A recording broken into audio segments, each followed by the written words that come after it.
Hello everyone, my name is Josh Kappel. I'm the Senior Associate here at Vicente Sederberg, as many of you know. Today is June 5th, 2013, and this is our fourth installment of our video update series for our retained clients. Here today I want to talk really about two things. One, what's going on in local governments across the state, and two, what's going on in a couple other states that recently happened this week as it relates to medical marijuana. First, I think, and most importantly for many of you, is Denver voted in favor of moving forward with retail marijuana regulations via a straw poll last Monday, or this last Monday. The vote was 10 to 1 to 1 to 1, with one person abstaining and one person gone. There was a number of Denver City Council members, though, who did say that they were voting to move forward in crafting regulations, but they weren't necessarily going to vote for the bill if it didn't have the restrictions that they wanted. A couple key points about Denver's draft bill. There's a draft bill introduced at the same day. I want to reiterate, it's a draft bill, so things will be changing. But a couple key points.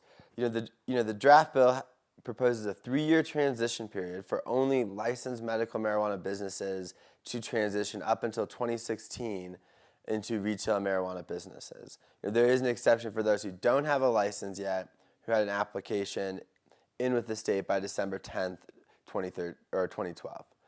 Another key point in this draft bill is that they did propose having public hearings only on the retail marijuana stores. These public hearings weren't needs and desires hearings, but were really based, as they were laid out in this draft bill, the public hearings, were about whether, the business has been in compliance with the ordinances as a medical marijuana business in the past, what the concentration of the number of businesses are in that neighborhood, and a couple other factors. It is a little bit more clear criteria than the very amorphous needs and desires hearings of the liquor licensing. A couple other points that they propose not grandfathering any retail marijuana stores that are within 1,000 feet of a school. This is very important. If your business is within 1,000 feet of a school, they're proposing not to grandfather you, and that's 1,000 feet measured via pedestrian access. Also, they're proposing July 1st, 2014 is the drop-dead deadline for all medical marijuana businesses to get their certificate of occupancy. So if you're currently trying to get your certificate of occupancy, it really makes sense to get that done soon because they're proposing a drop-dead deadline of July 1st, 2014. But there was also a bunch of debate about that, and a lot of city council members wanted to move that date forward.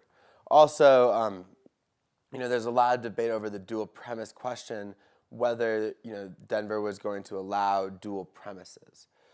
So that's really kind of where we are in Denver. In Colorado Springs, the mayor not too long ago came out strongly against permitting retail marijuana businesses. He used the military bases as kind of his boogeyman. There will be a public hearing on the 27th of this month. We need everyone to get involved. It appears that the council could move forward with retail marijuana businesses, but could also move towards banning retail marijuana businesses in the Springs. And so if you live in the Springs, please contact us about ways to get involved. If you want retail marijuana businesses there, now is the time to take action. Also in Fort Collins, they're still getting underway. There's going to be a work session on the 25th of this month, discussing whether, what they want to do. They're also still working on licensing the medical marijuana businesses that applied about 6 months ago up there.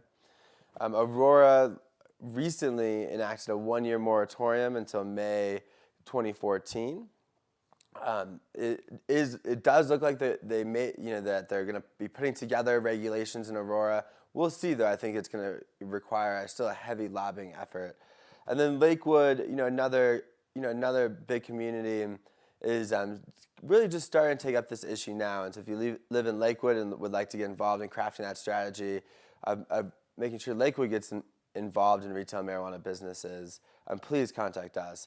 And really, there's communities across the state who are taking action, and now's the time to get involved. And if you're worried about your community, if your community is not Denver or Pueblo, you probably should be worried about your community. You really need to contact us about creating a plan to make sure they allow retail marijuana businesses.